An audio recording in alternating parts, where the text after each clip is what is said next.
शिखर सम्मेलन की आज से शुरुआत हो गई है। 15-16 नवंबर को होने वाले इस सम्मेलन में दुनिया भर के बड़े नेता शिरकत कर रहे हैं और इस सम्मेलन में देश के प्रधानमंत्री नरेंद्र मोदी भी हिस्सा लेने के लिए इंडोनेशिया के बाली पहुंच गए हैं। इस सम्मेलन को संबोधित करने के दौरान उन्होंने कहा कि वैश्विक विकास के लिए भारत की ऊर्जा सुरक्षा महत्वपूर्ण है, क्योंकि भारत दुनिया की सबसे तेजी से उभरती हुई अर्थव्यवस्था है। हमें ऊर्जा की आपूर्ति पर किसी भी प्रतिबंध को बढ़ावा नहीं देना चाहिए और ऊर्जा बाजार में स्थिरता सुनिश्चित की जानी चाहिए। उन्होंने कहा कि 2030 तक हमारी आधी बिजली अक्षय स्रोतों से पैदा होगी।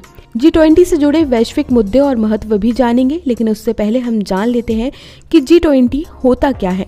G20 20 देशों का एक समूह है जिसकी बैठक हर साल अलग अलग देशों में आयोजित की जाती है।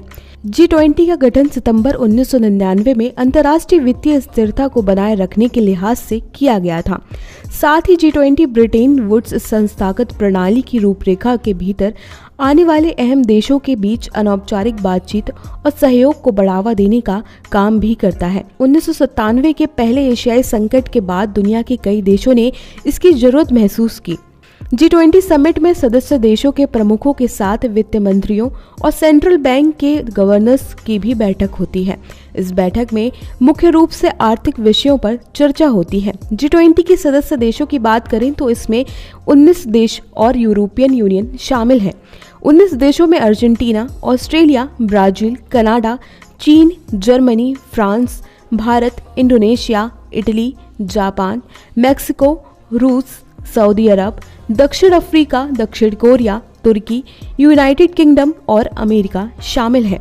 हर बार G20 सम्मेलन कुछ मुद्दों पर किया जाता है। इस बार के G20 सम्मेलन के वैश्विक मुद्दे कुछ इस प्रकार हैं: समावेशी, न्याय संगत और सतत विकास, पर्यावरण के लिए जीवन शैली, महिला सशक्तिकरण, स्वास्थ्य, कृषि और शिक्षा से लेकर वाणिज्य तक के क्षेत्रों में डिजिटल, सार्वजनिक इंफ्रास्ट्रक्चर और टेक्नोलॉजी विकास, स्किल मैपिंग, संस्कृति और पर्यटन, खाद्य सुरक्षा, ऊर्जा सुरक्षा, ग्रीन हाइड्रोजन और आपदा जोखिम में कमी, विकासात्मक सहयोग, आर्थिक अपराध के विरुद्ध लड़ाई और बहुपक्षीय सुधार। आपको बता दें, भारत G20 अध्यक्ष के तौर पर बांग्लादेश, मिस्र, Mauritius, Netherland, Nigeria, Oman, Singapore, Spain और संयुक्त अरब अमीरात के अतिथि देशों के रूप में आमंत्रित करेगा।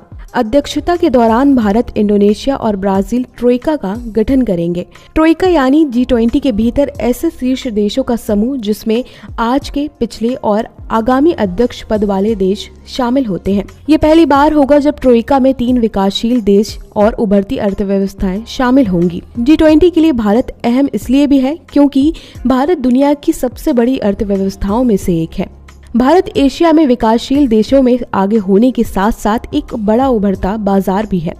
वैश्विक व्यापार की हालिया संरक्षणवादी नीतियों को देखते हुए दुनिया भारत की ओर रुख कर रही है। जितना भारत G20 के लिए अहम है, उतना ही G20 भी भारत के लिए अहम है। भारत में होने जा रहा G20 का आयोजन उसे विश्व पटल पर अहम देश बनाएगा, जिसमें वो दुनिया की महाशक्तियों के आगे अपनी बात, अपने मुद्दे और अपनी आकांक्षाओं और अपनी उम्मीदों को मजबूती से रख सकेगा।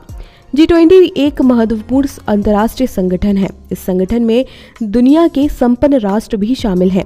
भारत के लिए इसके महत्व का अंदाजा इस बात से भी लगाया जा सकता है कि जनसंख्या के लिहाज से दुनिया की 66% आबादी इन्हीं 20 सदस्य देशों में रहती है, यानी 85% वर्ल्ड GDP पर इसका नियंत्रण है। समूह का प्राथमिक जनादेश अंतर्राष्ट्रीय आर्थिक सहयोग के लिए है, जिसमें दुनिया भर में भविष्य के वित्तीय संकटों को रोकने हेतु विशेष जोर दिया गया है। ये वैश्विक आर्थिक एजेंडा को आकार देने में महत्वपूर्ण भूमिका निभाता है। भारत ने हमेशा ही G20 के संस्थापक सदस्य के रूप में दुनिया भर में सबसे कमजोर लोगों को प्रभावित करने वाले अहम मुद्दों को उठाने के लिए इस मंच का उपयोग किया है। गौरतलब है कि भारत अगले साल यानी 2023 में G20 शिखर सम्मेलन का आयोजन करने जा रहा है। यही नहीं, भारत एक साल में G20 की अध्यक्षता के दौरान देश भर में 32 अलग अलग क्षेत्रों में संबंधित लगभग 200 बैठकें भी आयोजित करेगा।